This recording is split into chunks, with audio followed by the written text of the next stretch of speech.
Hello everyone, welcome to Aspirants World. In this video, we are going to discuss the freedom of speech and expression. This is mentioned under Part 3 of Indian Constitution, which is a fundamental right of the citizens. But no fundamental right is an absolute right. Every right was restricted with some reasonable restrictions. So this right is also can be enjoyed by the citizens, but under reasonable restrictions. That's why it is known as the qualitative right. So this right we are going to discuss today with the restrictions and what is the controversies in the country regarding this right. And along with that, we are going to see the recent Manipur issue and even the Jammu and Kashmir Bifurcation Act also has the freedom of speech and expression controversy in that. So let's see in the current affairs point of view how this article can be understandable. So let's start our video. First, let's understand what is this freedom of speech and expression, where it was mentioned under Indian Constitution. Article 19(1)(a) of the Constitution of India contains the freedom of speech and expression. The philosophy of this freedom of speech and expression also lies in the preamble of the Constitution itself. The preamble is the core of the Constitution, which mentions the principles of Indian Constitution, the objectives of Indian Constitution. Under that, it says as to secure to all its citizens the liberty of thought and expression is one of our objective. So the same was expressed in the form of Article 19(1)(a) of the Indian Constitution, which says about the freedom of speech and expression. The exercise of this right is, however, subjected to reasonable restrictions, and these restrictions were written under Article 19(2) of the Constitution. The right is available only to citizens of India, not to foreign nationals. This is very, very important. This is available only to the citizens, not to the foreign nationals. And this speech mentioned under Article 19(1)(a), as we have seen in the previous slide, in the form of it includes the right to express one's views and opinions at any issue through any medium, like by mouth word or by writing, by printing, by picture form or the film form or even the movie format. And along with that, this right is not absolute right, and it allows the government to frame laws to impose reasonable restrictions in the interest of the sovereignty and integrity of India. So overall, every citizen has this right as a fundamental right itself, but of course the government can make law to restrict this right. Let's see the extended version of this right to freedom of speech and expression. The first and foremost one is the freedom of press. The freedom of speech includes the right to propagate one's views through print media. So this is one form of expression, right? So the freedom of press is also the extended version of the right to freedom. And the radio and the television are subjected to reasonable restrictions imposed under Article 19(2). Under Ramesh Thapar and State of Madras case, the Supreme Court said that it is declared the freedom of press as a part of freedom of speech and expression.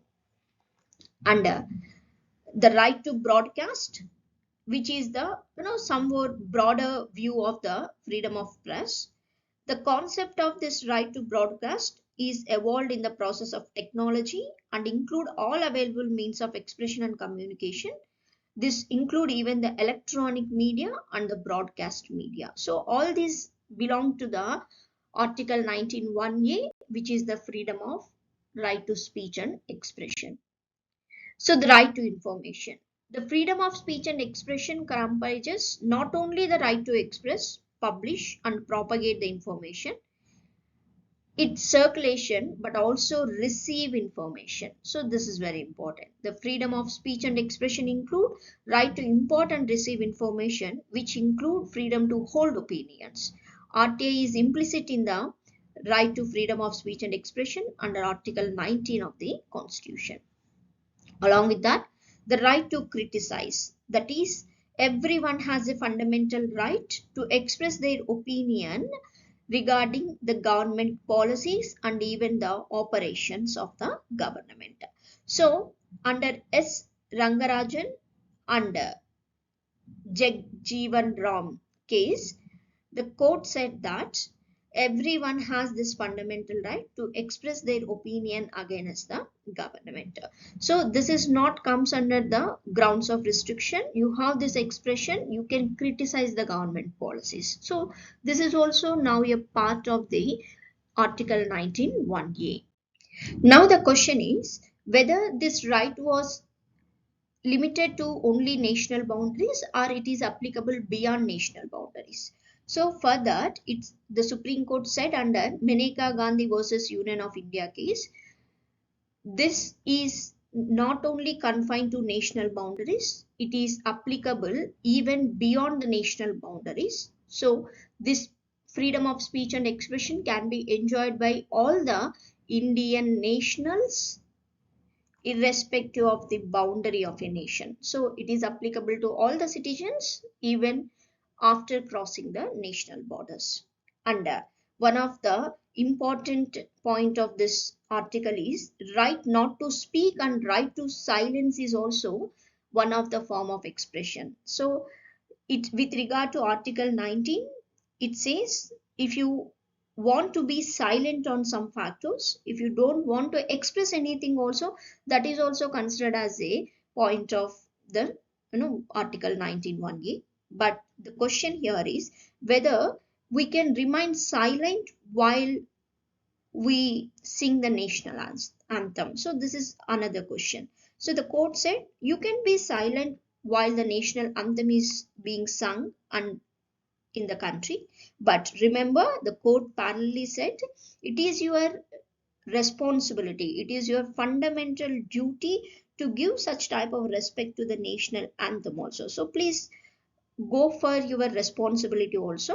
The court can't punish you when you silent on the national anthem being sung, but it is the citizen's fundamental duty to give such type of respect. But whatever, the right to silence is also one of the part of your expression, so it is also covered under Article 19(1)(a). What are the restrictions imposed here? So 19(2), the clause 2 we say, so the 19(2) of the Indian Constitution restrict this freedom of speech and expression for the following reasons: to protect the security of the country and to maintain the friendly relations with the foreign states, to maintain the public order, to maintain the decency and morality in the country, for the protection of contempt of court, the defamations, sovereignty and integrity of India. So on all these grounds, the article can be restricted and the freedom can be restricted in the country. So please remember all these grounds for the exam point of view. These are very important grounds.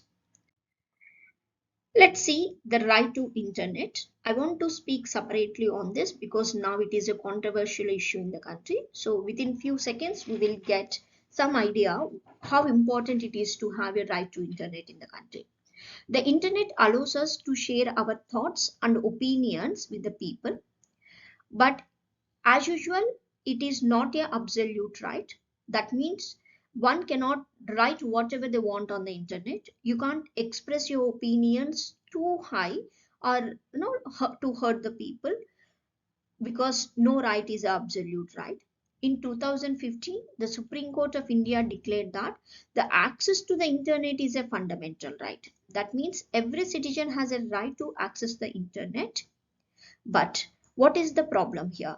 The recent internet shutdowns in Jammu and Kashmir in 2019 was a violation of right to internet, because as the court order, the right to access to internet is a fundamental right. But when the government is shutting down the internet in some of the areas for the maintenance of the peace and public order, then don't we consider it as a against to the fundamental right provided to the citizens? That is the question. But government has given the answer here.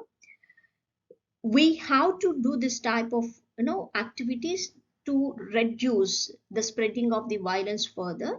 The same was noticed even in the Manipur recently.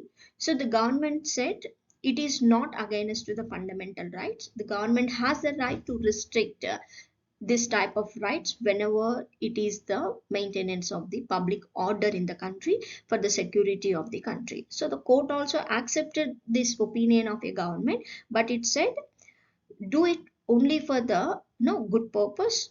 Complete internet shutdown may not be a right way to address the problem. Rather than that, use the other ways around. But whatever, we can impose such type of restrictions when there is a need in the country. So the right to access to internet is a fundamental right, but it can be taken away by government whenever it is a need of the hour. And along with that, the section 66A of the IT Act is also one of the important with regard to freedom of speech and expression. Section 66A of the IT Act says it is punishable offense for any person to send offensive information using computer or any other electronic device. So whatever the expression, whatever the opinion you are sending through in the form of mail, in the form of social media platforms, if it causes any of violation in the country, if it leads to any of violence behaving in the country, then it's a punishable offense. So majority of the people says this section 66A of the IT Act is a controversy to the Article 19(1)A because it takes out the freedom of speech and expression to the people. But the same is applicable here also. Our speech should not promote the hate speech in the country. Our speech should not hurt any person in the country. Maintaining of moral values, the maintaining of security of the state, and the maintenance of the public order is everything was written in the Article 19(1)A. So it says, though it's a 3 years of imprisonment if a social media message cause any annoyance, but this section 66A is validated because Article 19(1)A can restrict the freedom of speech and expression of a person under many grounds. So in this way, this article is always in news one way or other way. So I want to give a clarity what is this article is all about and how important it is to have a freedom of speech and expression in the country. What is the extended version of this freedom of speech and expression, and in which way the country is always having a controversy on this article. So this is all about Article 19(1)A. Hope you guys have enjoyed the video. Thank you very much for watching this video. Please like, comment and share our video so that our videos will reach to the maximum people and people get benefited somewhere or other way with our work. Thank you very much guys. Have a nice day. Subscribe our channel for further notifications. See you guys in the next video.